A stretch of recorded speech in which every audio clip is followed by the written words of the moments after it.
துளிர் இணையதள நேயர்களுக்கு வணக்கம்.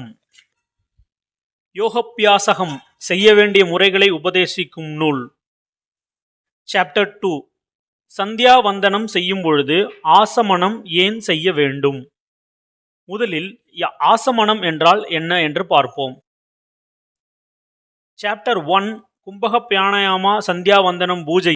நாம் பூஜித்து பஞ்சபாத்திரத்தில் இருந்து ஜலத்தை உத்தரணியால் எடுத்து வலது உள்ளங்கையில் இட்டு ஓம் கேசவா, ஓம் நாராயணா, ஓம் மாதவா என்று 3 திருநாமங்களையும் மனதில் நினைத்து அந்த தீர்த்தத்தை சாப்பிட வேண்டும். அவ்வாறு சாப்பிடுவதற்கு ஆசமனம் என்று சொல்லப்படும். சந்தியா வந்தனம் செய்யும் காலத்தில் மூச்சை இழுத்து விழுங்க வேண்டும். அந்த மூச்சு குடலுக்குள் பிரவேசிக்கும்.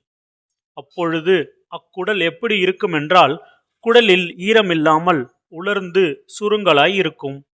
இப்படி இருக்கும் குடலில் ஆசமனம் செய்த ஜலம் போய் பட்டவுடன் வறண்டு சுருங்கி இருந்த குடல் மெதுவாகி விடும். அதன் பிறகு மூச்சை உள்ளுக்கு இழுத்தால் மிகவும் சுலபமாய் அந்த மூச்சு குடலுக்குள் பிரவேசிக்கும்.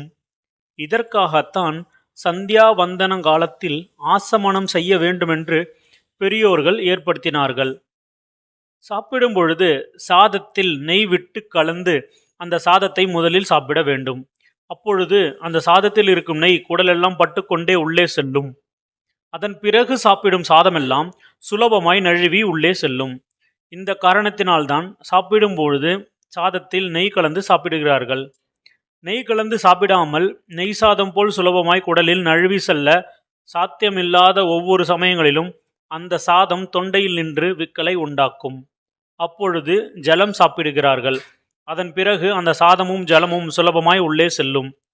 நெய் கலந்து சாப்பிட சாத்தியமில்லாதவர்கள் முதலில் 3 விழுங்கல் ஜலம் சாப்பிட்டு அதன் பிறகு சாதம் சாப்பிட வேண்டும்.